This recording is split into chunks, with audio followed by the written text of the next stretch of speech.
नमस्कार दोस्तों, आप सभी का स्वागत है आपके अपने YouTube channel competition education hub में।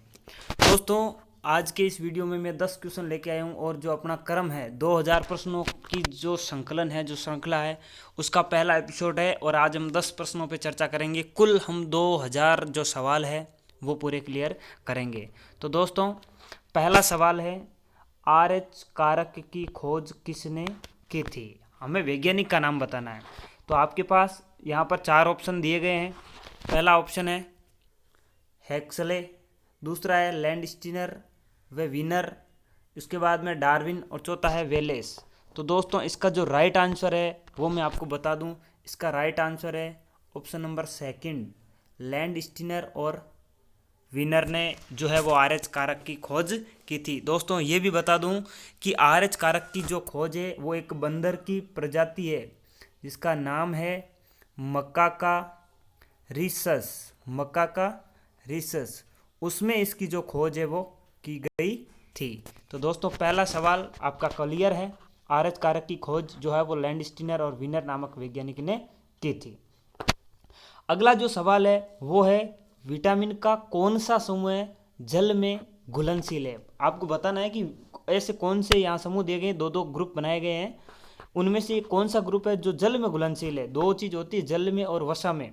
तो यहाँ पहला ऑप्शन है आपका ए, विटामिन ए डी, सेकंड है डी ई, थर्ड है ए के, और जो फोर्थ है, चौथा और लास्ट ऑप्शन है वो सी और बी। तो इसका जो राइट आंसर है वो है दोस्तों आपके ऑप्शन नंबर 4। ऑप्शन नंबर 4, सी और बी। विटामिन सी और बी ऐसे दो विटामिन है जो जल में घुलनशील है। बाकी जो आपका विटामिन जो बच गए ए डी ई के, ये वसा में घुलनशील विटामिन है। तो 2 प्रश्न क्लियर। अगला प्रश्न है, भारत में उत्तम किस्म के मोती का निर्माण किस जंतु द्वारा किया जाता है? भारत में उत्तम किस्म के मोती का निर्माण किस जंतु द्वारा किया जाता है? आपको 4 ऑप्शन दिए गए हैं। पहला है माइटिलस, दूसरा है पिंक टाडा, तीसरा यूनियो और चौथा है एनोडोंटा। एनोडोंटा। तो इसका दोस्तों जो राइट आंसर है वो है option number 2, pink Tada. Pink Tada जंतु होता है जिसके अंदर उत्तम किस्म का मोती होता है। तो एक चीज़ मैं और बता दूं कि जो उत्तम किस्म का जो मोती होता है पिंक टाडा जो उत्पन्न करता है, उसका नाम जो होता है वो होता है लिंगा मोती। सबसे उत्तम किस्म जो होती है वो होता है लिंगा मोती। ये होती है मोती की सबसे उत्तम किस्म। अगला क्वेश्चन है, कौन सी गैस पौधा घर प्रभाव ग्रीन हाउस इफेक्ट जो होता है उस पर सबसे ज़्यादा असर डालती है? देखिए दोस्तों, इस क्वेश्चन को थोड़ा सा घुमाया गया है। कौन सी गैस, इनमें से आपको 3 गैसें O3 ozone, CO carbon monoxide, CO2 carbon dioxide और O2 ऑक्सीजन। तो यहाँ इसका आंसर होगा आपका CO2, option number 3। Option number 3 CO2। यदि आपको पूछ लिया जाए कि कौन सा कारक सबसे ज़्यादा असर डालता है पौधा ग्रह प्रभाव पर, तो दोस्तों उसका उत्तर होगा जल वाष्प। उसका उत्तर होगा जल वाष्प, न कि CO2। गैस की बात करें तब होती है CO2, और यदि कोई कारक पूछ ले तो वो सबसे ज़्यादा होता है आपका जल वाष्प। तो ये प्रश्न नंबर 4 आपकी क्लियर हो गए।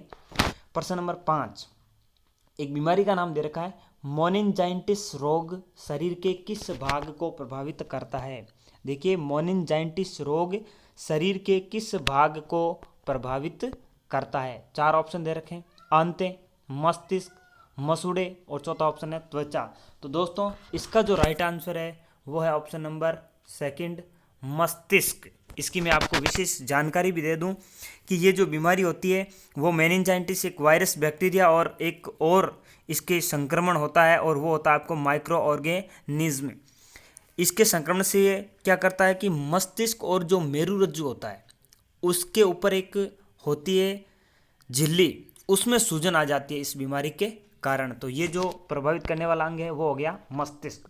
प्रश्न नंबर 6, मानव शरीर की सबसे लंबी अस्थि कौन सी है? बहुत सामान्य सवाल है, आप सबको आना चाहिए।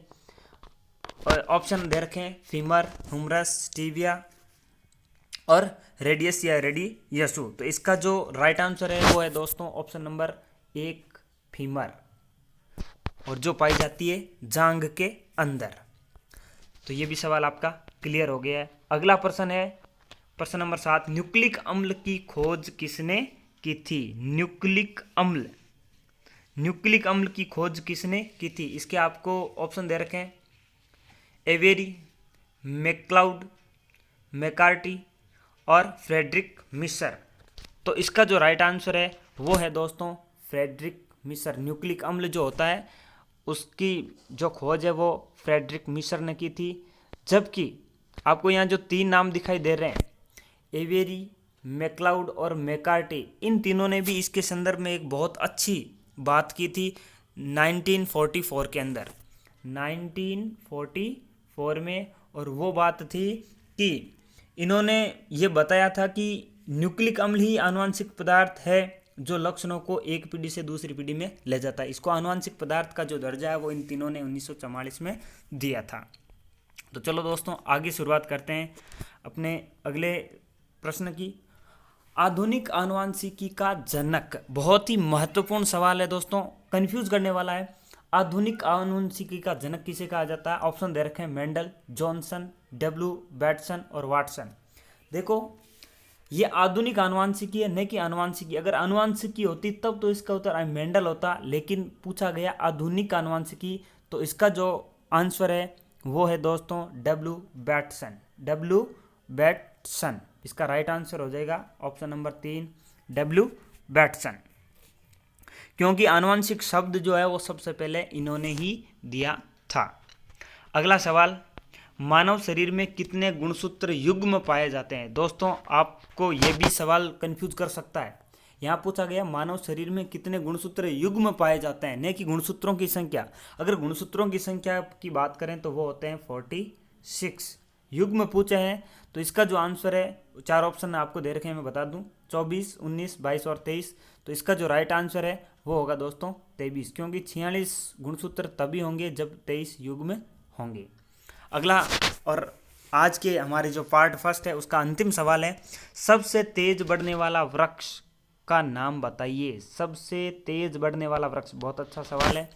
आपको ऑप्शन 1 दे रखा है, हमिंग, सेकंड है ऑर्नोडाई, थर्ड यूकेलिप्टस, चौथा है वुल्फिया। तो दोस्तों इसका जो राइट आंसर है वो है ऑप्शन नंबर 3। ऑप्शन नंबर जो 3 है वो इसका राइट आंसर है, और वो है इसका यूकेलिप्टस।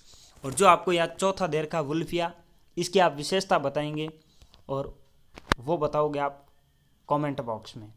तो दोस्तों आज के इस वीडियो में बस इतना ही।